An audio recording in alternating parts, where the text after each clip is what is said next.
So with TBAs, you have 3 classes, as with most tournaments. You have C class, B class, and A class. Right now we're gonna focus on C class. So C class for most places is going to be 3 fights or less. With C class and TBAs, you are wearing headgear, you are wearing gloves, you are wearing shin guards, cup, obviously. You are not wearing elbow pads because you cannot throw elbows to the head in C class. However, you could throw elbows to the body in C class. So a little bit of rule bending is what we're gonna go over today. In C class, you can only elbow to the body, but you have a bare elbow now, so it's gonna hurt a little bit more when I go to the body. If I go to his chest or I go to spike his leg, it's gonna do more damage. If Jacob wants to throw knees at me, which he's way taller and he probably does, so he's got free reign all day, I'm going to have to try and clinch back and get off my own knees. Now, if I'm stuck, I don't want to just sit here all day. I'm for sure losing, but I'm also taking damage. I might be blocking them to my gut, but I'm still gonna feel them and my arms are gonna be beat up by the end of it.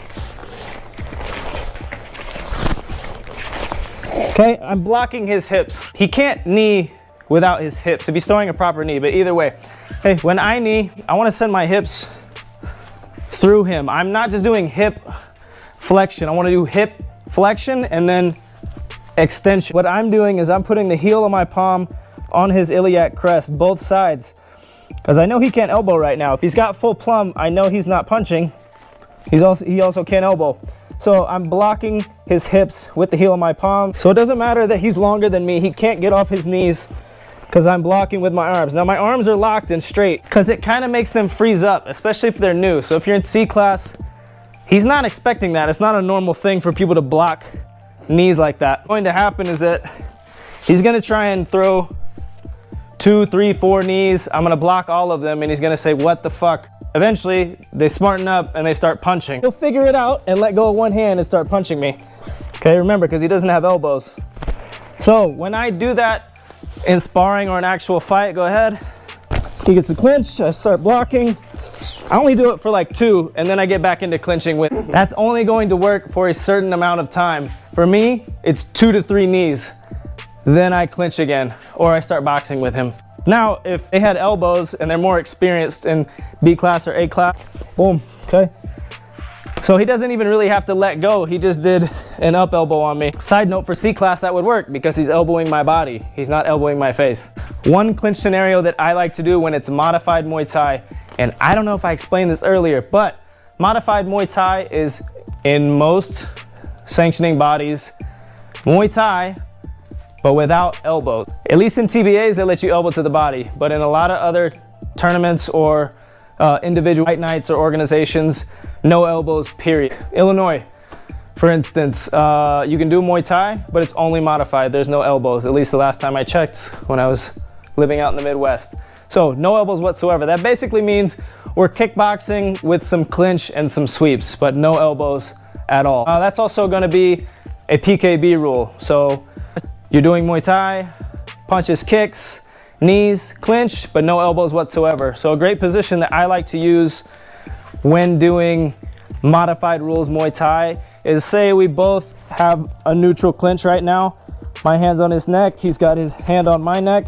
We each got each other's arm, okay? I'll just block the hip like I was before. So he tries to throw a right knee, I can block it and stuff it.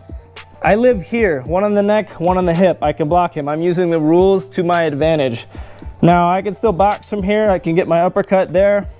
I can come over the top, but he's a little tall for me. He has the same option, boom, boom. But a lot of people, like I said, they're not used to this hip blocking technique with the heel of the palm. So I like to sit here for a second. I'll pepper, do weird random shit. We might be moving a little bit. When he wants the left knee, whether he switches or steps in, whatever, go ahead, do a few, boom. He's gonna get it, he can land it. Okay. I have my right knee on that side. Now, if he wants the left knee again, all I have to do is turn, pulling up here and pushing down here. So I've already got my pull push and I'm just taking a step and shuffle out of the way of his left knee. Pull, push, I'm stepping and sweeping. So I'm getting my inside foot on his ankle as he's kneeing. So even if I don't get it, it still looks like I'm in control. I'm turning him the way I want him to go. Now let's look at the opposite way. I'm gonna step with my rear foot as he goes to knee, and I'm gonna use my lead foot on his rear foot and sweep that way. But remember now, top hand is pushing, bottom hand is. So he's gonna get one, boom, next one. That's why I like using tools to my advantage. I got my little pepper punches. I got my uppercut if I need it.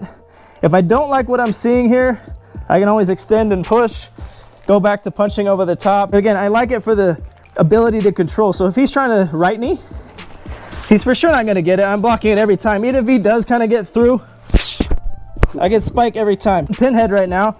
Our heads are pinned together, so I'm bashing him in the head towards mine.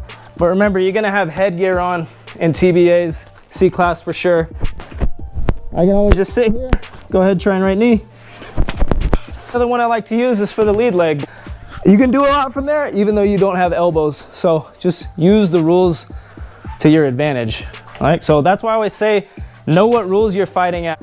If you have shin guards in your fight, I am blasting low kicks the whole time, and I'm blasting them I don't care where, because I don't care if I hit his thigh, I don't care if I hit his knee, I don't care if I hit his shin. I have the shin guards on, so you might as well use them. If you're conditioned, you're fine. Even if you're not conditioned, you should still be okay. You'll feel it later.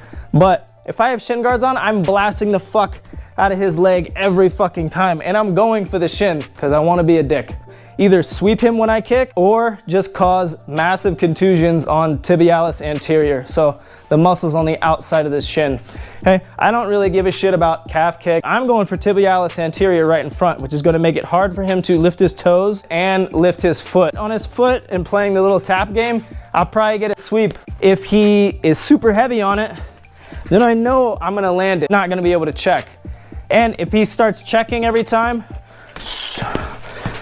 then I start my undercut. Bikes!